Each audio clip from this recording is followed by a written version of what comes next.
ꯍꯧꯖꯤꯛ ꯁ꯭ꯇꯣꯔꯤ ꯀꯂꯦꯛꯁꯟꯒꯤ ꯃꯥꯏꯀꯩꯗꯒꯤ ꯏꯀꯣꯛꯅꯣꯅ ꯈꯨꯔꯨꯝꯖꯔꯤ꯫ ꯍꯧꯖꯤꯛ ꯉꯁꯤ ꯅꯣꯡꯃꯒꯤ ꯑꯣꯏꯕ ꯔꯥꯁꯤ 39ꯒꯤ ꯐꯣꯜ ꯃꯊꯪ ꯃꯅꯥꯎ ꯅꯥꯏꯅ ꯄꯥꯊꯣꯛꯆꯒꯦ꯫ ꯃꯌꯥꯝ ꯄꯨꯟꯅ ꯇꯥꯃꯤꯟꯅꯁꯤ꯫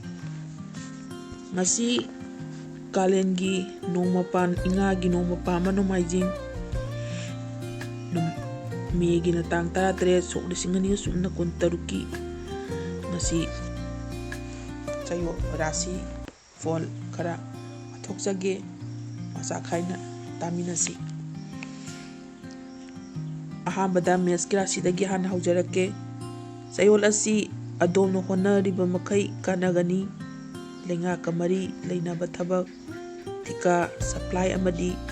ꯂꯣꯟꯅꯆꯤꯡꯕ ꯇꯥꯟꯅꯕꯗ ꯃꯥꯏ ꯄꯥꯛꯀꯅꯤ꯫ ꯏꯁꯥꯒꯤ ꯄꯨꯛꯅꯤꯡ ꯏꯄꯣꯝ ꯅꯥꯏꯗꯅ ꯍꯣꯠꯅꯕꯤꯌꯨ꯫ ꯌꯥꯔꯤꯃꯈꯩ ꯆꯔꯥꯡꯅꯕꯤꯒꯅꯨ꯫ ꯂꯪꯐꯩ ꯆꯠꯇꯨꯅ ꯁꯦꯟꯗꯥꯟꯕꯗꯁꯨ ꯀꯥꯟꯅꯒꯅꯤ꯫ ꯂꯟ-ꯊꯨꯝ ꯑꯃꯗꯤ ꯁꯝꯄꯇꯤ ꯂꯦꯞꯁꯤꯟꯕ ꯉꯝꯒꯅꯤ꯫ ꯑꯐꯕ ꯐꯜ ꯀꯌꯥ ꯄꯤꯔꯤ꯫ ꯃꯔꯝ ꯑꯗꯨꯅ ꯑꯅꯧꯕ ꯊꯕꯛ ꯊꯧꯔꯝꯁꯤꯡꯗ ꯄꯥꯏꯈꯠꯄꯗꯁꯨ ꯃꯥꯏ ꯄꯥꯛꯀꯅꯤ꯫ ꯍꯥꯏꯔꯤꯕ ꯑꯁꯤ ꯉꯁꯤ ꯃꯦꯁ ꯔꯥꯁꯤꯒꯤ ꯐꯜꯅꯤꯀꯣ꯫ ꯉꯁꯤ ꯇꯥꯡ 17 ꯃꯦꯒꯤ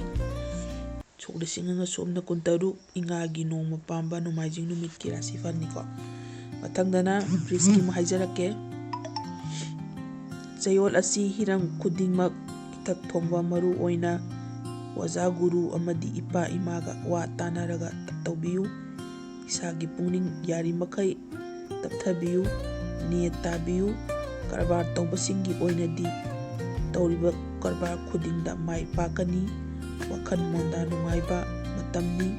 ꯌꯨꯝꯕꯥꯟꯃꯤꯟꯅꯔꯤꯕ ꯅꯨꯄꯥ ꯅꯨꯄꯤ ꯑꯅꯤ ꯃꯣꯠ ꯇꯤꯟꯅꯒꯅꯤ꯫ ꯑꯗꯨꯃꯛꯄꯨ ꯃꯤꯒꯤ ꯃꯤꯅꯨꯡ ꯆꯪꯕ ꯃꯇꯝ ꯑꯃꯁꯨ ꯑꯣꯏꯔꯤ꯫ ꯆꯦꯛꯁꯤꯟꯕꯤꯌꯨ ꯑꯃꯗꯤꯃꯁꯤ ꯈꯪꯅ ꯆꯠꯄꯤꯌꯨ꯫ ꯍꯥꯏꯔꯤꯕ ꯑꯁꯤ ꯕ꯭ꯔꯤꯖꯀꯤ ꯔꯥꯁꯤ ꯐꯜꯒꯤ ꯑꯣꯏꯕ ꯄꯣꯠꯅꯤꯀꯣ꯫ ꯑꯗꯨꯒ ꯃꯊꯪꯗ ꯃꯤꯊꯨꯟꯒꯤ ꯑꯃꯨꯛ ꯍꯥꯏꯖꯔꯛꯀꯦ꯫ ꯆꯌꯣꯜ ꯑꯁꯤ ꯑꯗꯣꯝ ꯍꯤꯔꯝ ꯈꯔꯗ ꯀꯣꯛ ꯊꯥꯗꯕꯤꯌꯨ꯫ ꯊꯣꯏꯗꯣꯛꯅ ꯑꯈꯟꯅꯕ ꯄ꯭ꯂꯥꯟ ꯇꯧꯕ ꯄ꯭ꯔꯣꯖꯦꯛꯁꯤꯡ ꯃꯥꯏ ꯄꯥꯛꯀꯅꯤ꯫ ꯃꯍꯩꯔꯣꯏꯁꯤꯡꯒꯤꯁꯨ ꯃꯁꯥꯒꯤ ꯃꯍꯩꯗ ꯄꯨꯛꯅꯤꯡ ꯆꯪꯒꯅꯤ꯫ ꯃꯁꯥꯒꯤ ꯑꯦꯀꯥꯗꯦꯃꯤꯛ ꯀꯦꯔꯤꯌꯔꯁꯨ ꯐꯖꯒꯅꯤ꯫ ꯀꯔꯤꯒꯨꯝꯕ ꯊꯕꯛ ꯑꯃ ꯇꯧꯕꯗ ꯃꯔꯤ ꯂꯩꯅꯕ ꯑꯦꯛꯁꯄꯥꯔꯠꯁꯤꯡꯒ ꯋꯥ ꯇꯥꯟꯅꯕꯤꯌꯨ꯫ ꯂꯣꯏꯅꯅ ꯁꯦꯜ ꯇꯥꯟꯕꯒꯤ ꯂꯝꯗ ꯄꯣꯂꯤꯁꯤ ꯑꯃ ꯌꯥꯎꯅ ꯇꯧꯕꯤꯌꯨ꯫ ꯌꯨꯝꯗ ꯃꯥꯜ ꯆꯪꯉꯨ ꯍꯥꯏꯕ ꯂꯩꯕꯅ ꯂꯟ-ꯊꯨꯝ ꯆꯪꯂꯛꯀꯅꯤ꯫ ꯍꯥꯏꯔꯤꯕ ꯑꯁꯤ ꯉꯁꯤ ꯃꯤꯊꯨꯟꯒꯤ ꯔꯥꯁꯤ ꯐꯜꯅꯤꯀꯣ꯫ ꯍꯥꯏꯔꯤꯕ ꯅꯣꯡꯃ ꯄꯥꯟꯕ ꯅꯣꯡꯃꯥꯏꯖꯤꯡ ꯏꯉꯥꯒꯤ ꯅꯣꯡꯃꯥꯏꯖꯤꯡ ꯅꯨꯃꯤꯠꯀꯤ ꯃꯦꯒꯤ ꯇꯥꯡ 13 ꯁꯣꯛ 2023ꯀꯤ ꯔꯥꯁꯤ ꯐꯜꯒꯤ ꯄꯥꯎꯅꯤꯀꯣ ꯉꯁꯤ ꯍꯥꯏꯖꯔꯤꯁꯦ꯫ ꯃꯊꯪꯗ ꯀꯔꯛꯀꯤ ꯑꯃꯨꯛ ꯍꯥꯏꯖꯔꯛꯀꯦ꯫ ꯆꯌꯣꯜ ꯑꯁꯤ ꯑꯗꯣꯝ ꯄꯨꯟꯁꯤꯒꯤ ꯑꯅꯧꯕ ꯆꯥꯌꯦꯡ ꯀꯌꯥ ꯊꯦꯡꯅꯒꯗꯧꯔꯤ꯫ ꯑꯅꯧꯕ ꯄꯨꯟꯁꯤꯒꯤ ꯃꯪꯂꯥꯟ ꯑꯃꯗ ꯌꯨꯝꯐꯝ ꯑꯣꯏꯔꯒ ꯀꯔꯤ ꯇꯧꯔꯒ ꯏꯁꯥꯒꯤ ꯑꯍꯦꯟꯕ ꯐꯪꯕ ꯌꯥꯒꯗꯒꯦ ꯍꯥꯏꯅ ꯍꯣꯠꯅꯔꯛꯀꯅꯤ꯫ ꯑꯗꯨꯕꯨ ꯑꯗꯣꯝꯅ ꯇꯧꯒꯗꯧꯔꯤꯕ ꯈꯨꯗꯤꯡꯃꯛꯇ ꯃꯥꯏꯀꯩ ꯐꯥꯡꯅ ꯑꯌꯦꯠ ꯑꯄꯟꯒꯤ ꯁꯥꯐꯨ ꯂꯥꯛꯀꯅꯤ꯫ ꯃꯤꯇꯣꯞ ꯃꯤꯔꯥꯟꯆꯥꯁꯤꯡꯗꯒꯤ ꯈꯔ ꯂꯥꯞꯊꯣꯛꯄꯤꯌꯨ꯫ ꯅꯛꯅꯔꯕꯗꯤ ꯈꯨꯗꯣꯡꯊꯤꯕ ꯂꯥꯛꯀꯅꯤ꯫ ꯂꯧꯎ ꯁꯤꯡꯎꯕꯗꯁꯨ ꯆꯔꯛ ꯆꯍꯤꯡ ꯅꯥꯏꯒꯅꯤ꯫ ꯍꯥꯏꯔꯤꯕꯁꯤ ꯉꯁꯤ ꯀ꯭ꯔꯛꯀꯤ ꯑꯣꯏꯕ ꯔꯥꯁꯤ ꯐꯜꯒꯤ ꯄꯥꯎꯖꯦꯜꯅꯤꯀꯣ꯫ ꯃꯊꯪꯗ ꯑꯃꯨꯛ ꯁꯤꯡꯍꯥꯒꯤ ꯑꯃꯨꯛ ꯍꯥꯏꯖꯔꯛꯀꯦ꯫ ꯆꯌꯣꯜ ꯑꯁꯤ ꯀꯔꯤꯒꯨꯝꯕ ꯑꯗꯣꯝ ꯁꯥꯟꯅꯔꯣꯏ ꯑꯣꯏꯔꯕꯗꯤ ꯏꯁꯥꯒꯤ ꯑꯃꯗꯤ ꯏꯃꯨꯡꯒꯤꯗ ꯅꯠꯇꯅ ꯂꯩꯕꯥꯛꯀꯤ ꯑꯣꯏꯕ ꯃꯤꯡꯆꯠ ꯄꯨꯔꯛꯀꯅꯤ꯫ ꯏꯊꯛ ꯊꯣꯡꯕꯁꯤꯡꯒꯤ ꯌꯀꯥ ꯌꯦꯡꯗꯨꯅ ꯁꯦꯜ ꯇꯥꯟꯅꯕ ꯍꯣꯠꯅꯕꯤꯌꯨ꯫ ꯂꯣꯏꯅꯅ ꯏꯁꯥꯒꯤ ꯁꯪꯒꯅꯃꯤ ꯆꯥꯎꯈꯠꯍꯜꯂꯤ ꯑꯃꯗꯤ ꯁꯪꯒꯅꯃꯤ ꯃꯥꯡꯍꯜꯂꯤ ꯍꯥꯏꯕ ꯄꯥꯎꯔꯧꯁꯤ ꯈꯪꯅ ꯆꯠꯄꯤꯌꯨ꯫ ꯂꯧꯎ ꯁꯤꯡꯎꯕ ꯑꯃꯗꯤ ꯉꯥꯅꯆꯤꯡꯕꯒꯤ ꯐꯥꯔꯝ ꯇꯧꯕꯁꯤꯡꯁꯨ ꯃꯥꯏ ꯄꯥꯛꯀꯅꯤ꯫ ꯑꯗꯨꯕꯨ ꯃꯤꯅ ꯍꯥꯏꯕ ꯋꯥꯗ ꯍꯦꯛꯇ ꯊꯥꯖꯕꯁꯨ ꯇꯧꯕꯤꯒꯅꯨ꯫ ꯍꯥꯏꯔꯤꯕ ꯑꯁꯤ ꯀ꯭ꯔꯛꯀꯤ ꯑꯣꯏꯕ ꯔꯥꯁꯤ ꯐꯜꯒꯤ ꯄꯥꯎꯖꯦꯜꯅꯤ꯫ ꯃꯊꯪꯗꯅ ꯀꯩꯅꯥꯒꯤ ꯑꯃꯨꯛ ꯍꯥꯏꯖꯔꯛꯀꯦ꯫ ꯆꯌꯣꯜ ꯑꯁꯤ ꯑꯗꯣꯝ ꯆꯥꯎꯈꯠ ꯊꯧꯔꯥꯡ ꯀꯌꯥꯗ ꯃꯥꯏ ꯄꯥꯛꯀꯅꯤ꯫ ꯏꯁꯥꯒꯤ ꯑꯣꯏꯕ ꯁꯦꯟꯊꯣꯛ ꯍꯦꯟꯒꯠꯀꯅꯤ꯫ ꯀꯔꯕꯥꯔꯗ ꯊꯨꯅ ꯆꯥꯎꯈꯠꯄꯒꯤ ꯐꯜꯁꯨ ꯄꯤꯔꯤ꯫ ꯃꯍꯩꯔꯣꯏꯁꯤꯡꯁꯨ ꯃꯁꯥꯒꯤ ꯃꯍꯩꯗ ꯍꯦꯟꯅ ꯆꯥꯎꯈꯠꯄ ꯉꯝꯒꯅꯤ꯫ ꯔꯥꯖꯅꯤꯇꯤ ꯇꯧꯕꯁꯤꯡꯁꯨ ꯃꯁꯥꯒ ꯋꯥꯉꯥꯡ ꯁꯉꯥꯡꯗ ꯍꯦꯟꯅ ꯍꯩꯊꯣꯏ ꯁꯤꯡꯊꯣꯏꯕ ꯑꯣꯏꯕꯁꯨ ꯑꯣꯏꯒꯅꯤ, ꯏꯁꯥꯒꯤ ꯋꯥꯉꯥꯡꯗ ꯃꯤꯕꯨ ꯁꯨꯝꯍꯠꯄ ꯉꯝꯒꯅꯤ, ꯑꯗꯣꯝꯕꯨ ꯌꯦꯡꯁꯤꯟꯕ ꯃꯤꯁꯨ ꯃꯁꯤꯡ ꯌꯥꯝꯃꯤ꯫ ꯍꯥꯏꯔꯤꯕ ꯑꯁꯤ ꯀꯩꯅꯥ ꯔꯥꯁꯤꯒꯤ ꯉꯁꯤꯒꯤ ꯑꯣꯏꯕ ꯍꯥꯏꯕꯗꯤ ꯏꯉꯥꯒꯤ ꯅꯣꯡꯃ ꯄꯥꯟꯕ ꯅꯣꯡꯃꯥꯏꯖꯤꯡ ꯃꯦꯒꯤꯅ ꯇꯥꯡ 13, 2023ꯒꯤ ꯔꯥꯁꯤꯐꯜꯒꯤ ꯄꯥꯎꯖꯦꯜꯅꯤꯀꯣ꯫ ꯃꯊꯪꯗꯅ ꯇꯨꯂꯥꯒꯤ ꯑꯃꯨꯛ ꯍꯥꯏꯖꯔꯛꯀꯦ꯫ ꯆꯌꯣꯜ ꯑꯁꯤ ꯑꯗꯣꯝ ꯐꯧꯒꯩ ꯂꯪꯒꯩ ꯑꯅꯤꯃꯛ ꯋꯥꯠꯇꯕ ꯐꯜ ꯄꯤ꯫ ꯊꯣꯏꯗꯣꯛꯅ ꯃꯤ ꯇꯤꯟꯅꯕ ꯍꯩꯔꯕꯗꯤ ꯑꯗꯣꯝ ꯍꯦꯟꯅ ꯆꯥꯎꯈꯠꯄ ꯉꯝꯒꯅꯤ꯫ ꯏꯁꯥꯒꯤ ꯂꯟ-ꯊꯨꯝ ꯆꯥꯎꯈꯠꯄꯗ ꯅꯠꯇꯅ ꯏꯃꯨꯡ ꯃꯅꯨꯡ ꯌꯥꯎꯅ ꯁꯥꯒꯩ ꯅꯥꯇꯩꯁꯨ ꯆꯥꯎꯈꯠꯄꯒꯤ ꯐꯜ ꯄꯤꯔꯤ꯫ ꯂꯣꯏꯅꯅ ꯏꯁꯥꯅ ꯇꯧꯔꯨꯕ ꯑꯌꯥꯝꯕ ꯃꯥꯏ ꯄꯥꯛꯄ ꯉꯝꯕꯁꯨ ꯂꯩ꯫ ꯑꯗꯨꯃꯛꯄꯨ ꯃꯤꯒꯤ ꯃꯤꯅꯨꯡ ꯈꯔꯗꯤ ꯃꯥꯌꯣꯛꯅꯒꯅꯤ꯫ ꯃꯁꯦ ꯈꯪꯅ ꯏꯁꯥꯒꯤ ꯂꯤꯆꯠ ꯁꯥꯖꯠ ꯈꯔ ꯍꯣꯡꯗꯣꯛꯄꯤꯌꯨ꯫ ꯍꯥꯏꯔꯤꯕ ꯑꯁꯤ ꯇꯨꯂꯥꯒꯤ ꯔꯥꯁꯤꯐꯜꯅꯤꯀꯣ꯫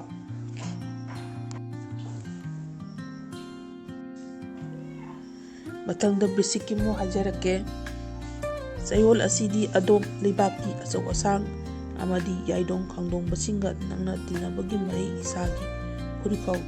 ꯆꯣꯜꯂꯨ ꯍꯥꯏꯔꯤꯕꯁꯨ ꯂꯩ꯫ ꯃꯍꯩꯔꯣꯏꯁꯤꯡꯒꯤꯁꯨ ꯃꯁꯥ ꯃꯁꯥꯅ ꯇꯝꯂꯤꯕ ꯃꯍꯩꯗ ꯃꯥꯏ ꯊꯕꯛ ꯋꯥꯡꯅ ꯆꯪꯁꯤꯟꯕ ꯉꯝꯒꯅꯤ꯫ ꯑꯦꯛꯖꯥꯝꯅꯆꯤꯡꯕ ꯊꯥꯕꯗ ꯕꯨꯙꯤ ꯂꯧꯁꯤꯡ ꯊꯣꯛꯀꯅꯤ꯫ ꯄꯥꯈꯪ ꯂꯩꯁꯥꯕꯤꯁꯤꯡꯒꯤ ꯑꯄꯥꯝ ꯅꯨꯡꯁꯤ ꯋꯥꯏꯊꯨꯡꯅꯧ ꯍꯥꯏꯕ ꯐꯜ ꯂꯩ꯫ ꯂꯣꯏꯅꯅ ꯇꯧꯔꯨꯕ ꯍꯤꯔꯝ ꯈꯨꯗꯤꯡꯗ ꯃꯥꯏ ꯄꯥꯛꯄꯁꯨ ꯉꯝꯒꯅꯤ꯫ ꯍꯥꯏꯔꯤꯕ ꯑꯁꯤ ꯕ꯭ꯔꯤꯁꯆꯤꯛ ꯔꯥꯁꯤꯒꯤ ꯍꯥꯏꯗꯤ ꯏꯉꯥꯒꯤ ꯅꯣꯡꯃ ꯄꯥꯟꯕꯀꯣ ꯅꯣꯡꯃꯥꯏꯖꯤꯡ ꯅꯨꯃꯤꯠꯀꯤ ꯔꯥꯁꯤꯐꯜꯒꯤ ꯄꯥꯎꯖꯦꯜꯅꯤꯀꯣ꯫ ꯃꯊꯪꯗ ꯙꯅꯨꯒꯤ ꯑꯃꯨꯛ ꯍꯥꯏꯖꯔꯛꯀꯦ꯫ ꯆꯌꯣꯜ ꯑꯁꯤ ꯃꯍꯩ ꯇꯝꯂꯤꯕ ꯃꯍꯩꯔꯣꯏꯁꯤꯡ,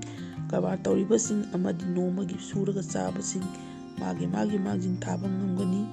ꯑꯅꯧ ꯑꯅꯧꯕ ꯊꯕꯛꯀꯤ ꯈꯨꯗꯣꯡꯆꯥꯕ ꯂꯥꯛꯀꯅꯤ꯫ ꯃꯈꯜ ꯃꯈꯥ ꯀꯌꯥꯒꯤ ꯐꯥꯔꯝꯅꯆꯤꯡꯕ ꯇꯧꯕꯗꯁꯨ ꯃꯥꯏ ꯄꯥꯛꯀꯅꯤ꯫ ꯏꯁꯥꯒꯤ ꯑꯅꯤꯡꯕ ꯑꯃꯗꯤ ꯑꯄꯥꯝꯕ ꯀꯌꯥꯁꯨ ꯊꯨꯡꯕ ꯉꯝꯒꯅꯤ꯫ ꯑꯗꯨꯃꯛꯄꯨ ꯃꯤꯒ ꯃꯨꯛꯅꯕ ꯑꯃꯗꯤ ꯁꯥꯌꯦꯡ ꯄꯥꯝꯕꯣꯝ ꯉꯥꯟꯕꯒꯤ ꯊꯕꯛꯇꯗꯤ ꯌꯥꯔꯤꯃꯈꯩ ꯆꯦꯛꯁꯤꯟꯕꯤꯌꯨ꯫ ꯑꯗꯣꯝꯕꯨ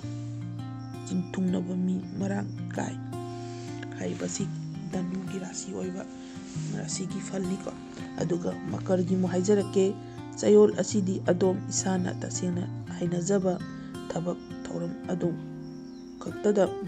ꯑꯣꯏꯕ ꯄ꯭ꯔꯥꯏꯌꯣꯔꯤꯇꯤ ꯄꯤꯕꯤꯌꯨ꯫ ꯂꯩꯉꯥꯛꯀ ꯃꯔꯤ ꯂꯩꯅꯕ ꯊꯕꯛ ꯊꯤꯕꯤꯌꯨ꯫ ꯃꯥꯏ ꯄꯥꯛꯄꯒꯤ ꯆꯥꯡ ꯋꯥꯡꯅ ꯂꯩ꯫ ꯊꯕꯛ ꯏꯊꯛ ꯊꯣꯡꯕ ꯑꯃꯗꯤ ꯑꯈꯪ ꯑꯍꯩꯁꯤꯡꯗ ꯄꯨꯛꯅꯤꯡ ꯆꯠꯄꯤꯌꯨ꯫ ꯃꯈꯣꯏꯒꯤ ꯄꯥꯎꯇꯥꯛ ꯇꯨꯡꯏꯟꯅ ꯏꯁꯥꯒꯤ ꯊꯕꯛ ꯄꯥꯡꯕꯤꯌꯨ꯫ ꯁꯦꯟꯊꯣꯛ ꯂꯝꯕꯤꯁꯨ ꯑꯗꯨꯝ ꯌꯥꯝꯒꯅꯤ꯫ ꯑꯗꯨꯕꯨ ꯑꯅꯧꯕ ꯂꯧ ꯏꯪꯈꯣꯜꯅꯆꯤꯡꯕꯗꯤ ꯆꯌꯣꯜꯁꯤꯗ ꯂꯦꯞꯁꯤꯟꯕꯤꯒꯅꯨ꯫ ꯍꯤꯔꯝꯁꯤꯒꯤꯗ ꯆꯔꯛ ꯆꯍꯤꯡ ꯅꯥꯏꯕ ꯐꯜ ꯄꯤꯔꯤ꯫ ꯍꯥꯏꯔꯤꯕ ꯑꯁꯤ ꯃꯀꯔꯒꯤ ꯑꯣꯏꯕ ꯔꯥꯁꯤꯐꯜꯅꯤꯀꯣ ꯃꯁꯤꯒꯤ ꯑꯣꯏꯕ꯫ ꯑꯗꯨꯒ ꯀꯨꯝꯚꯒꯤ ꯑꯃꯨꯛ ꯍꯥꯏꯖꯔꯛꯀꯦ꯫ ꯆꯌꯣꯜ ꯑꯁꯤꯗꯤ ꯏꯁꯥꯒꯤ ꯂꯧꯁꯤꯡ ꯑꯃꯗꯤ ꯏꯁꯥꯅ ꯉꯝꯕ ꯄꯥꯝꯕꯩ ꯊꯥꯗꯣꯛꯇꯨꯅ ꯍꯣꯠꯅꯕꯤꯌꯨ꯫ ꯃꯤꯒꯤ ꯃꯇꯦꯡ ꯀꯥ ꯍꯦꯟꯅ ꯉꯥꯏꯔꯒ ꯂꯩꯕꯤꯒꯅꯨ꯫ ꯂꯣꯏꯅꯅ ꯏꯁꯥꯗ ꯆꯨꯅꯕ ꯑꯃꯗꯤ ꯄꯥꯝꯖꯕ ꯊꯕꯛ ꯑꯗꯨꯈꯛꯇꯗ ꯃꯥꯏ ꯑꯣꯟꯁꯤꯟꯕꯤꯌꯨ꯫ ꯍꯤꯗꯥꯟꯅꯕꯒꯤ ꯊꯕꯛꯇ ꯃꯥꯏ ꯄꯥꯛꯀꯅꯤ꯫ ꯏꯁꯥꯒꯤ ꯇꯤꯟꯅꯕꯒꯤ ꯁꯪꯒꯒꯤ ꯃꯄꯥꯟꯅ ꯍꯤꯔꯝ ꯀꯌꯥꯗ ꯃꯥꯏ ꯄꯥꯛꯄ ꯉꯝꯒꯅꯤ꯫ ꯀꯔꯕꯥꯔꯗ ꯑꯔꯨ ꯑꯍꯦꯟ ꯑꯃꯗꯤ ꯁꯅꯥ ꯂꯨꯄꯥꯒꯤ ꯀꯔꯕꯥꯔꯅ ꯍꯦꯟꯅ ꯄꯛꯅꯩ꯫ ꯆꯥꯕ ꯊꯛꯄꯗ ꯈꯔꯗꯤ ꯆꯦꯛꯁꯤꯟꯕꯤꯌꯨ꯫ ꯍꯥꯏꯔꯤꯕ ꯑꯁꯤ ꯉꯁꯤ ꯍꯥꯏꯗꯤ ꯀꯨꯝꯚ ꯔꯥꯁꯤꯒꯤ ꯍꯥꯏꯕꯗꯤ ꯉꯁꯤ ꯏꯉꯥꯒꯤ ꯅꯣꯡꯃ ꯄꯥꯟꯕ ꯁꯒꯣꯜꯁꯦꯟ ꯅꯣꯡꯃꯥꯏꯖꯤꯡ ꯅꯨꯃꯤꯠ ꯃꯦꯒꯤꯅ ꯇꯥꯡ 13, 2023ꯒꯤ ꯑꯣꯏꯕ ꯔꯥꯁꯤꯐꯜꯅꯤꯀꯣ꯫ ꯑꯔꯣꯏꯕꯗꯅ ꯃꯤꯅꯒꯤ ꯑꯃꯨꯛ ꯍꯥꯏꯖꯔꯛꯀꯦ꯫ ꯆꯌꯣꯜ ꯑꯁꯤ ꯑꯗꯣꯝ ꯏꯁꯥꯒꯤ ꯆꯥꯎꯈꯠꯅꯕꯒꯤꯗꯃꯛ ꯍꯥꯟꯅꯗꯒꯤ ꯑꯍꯦꯟꯕ ꯄ꯭ꯂꯥꯟ ꯇꯧꯕꯒꯤ ꯇꯉꯥꯏꯐꯗꯕ ꯂꯩ꯫ ꯑꯅꯥ ꯑꯌꯦꯛ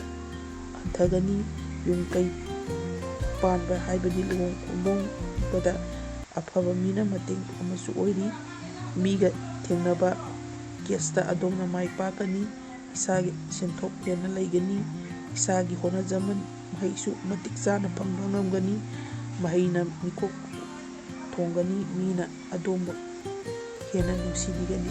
ꯍꯥꯏꯔꯤꯕ ꯑꯁꯤ ꯉꯁꯤ ꯏꯉꯥꯒꯤ ꯅꯣꯡꯃ ꯄꯥꯟꯕ ꯅꯣꯡꯃꯥꯏꯖꯤꯡ ꯅꯨꯃꯤꯠ ꯃꯦꯒꯤꯅ ꯇꯥꯡ 13, 2023ꯒꯤ ꯍꯥꯏꯗꯤ ꯆꯌꯣꯜꯒꯤ ꯑꯣꯏꯕ ꯔꯥꯁꯤꯐꯜꯒꯤ ꯄꯥꯎꯖꯦꯜꯅꯤꯀꯣ꯫ ꯃꯁꯤ ꯃꯈꯥ ꯇꯥꯕꯗꯁꯨ ꯑꯩ ꯃꯇꯝ ꯆꯥꯅ ꯃꯁꯤꯃꯛꯇꯗ ꯑꯗꯨꯝ ꯇꯥꯍꯟꯖꯅꯕ ꯍꯣꯠꯅꯖꯔꯛꯀꯦ ꯍꯥꯏꯗꯤ ꯔꯥꯁꯤꯐꯜꯒꯤ ꯄꯥꯎꯖꯦꯜ ꯑꯁꯦ ꯑꯗꯨꯕꯨ ꯉꯁꯤ ꯇꯥꯕꯤꯔꯤꯕ ꯈ꯭ꯋꯥꯏ ꯈꯨꯗꯤꯡꯃꯛꯄꯨ ꯁꯣꯏ ꯀꯂꯦꯛꯁꯟꯒꯤ ꯃꯥꯏꯀꯩꯗꯒꯤ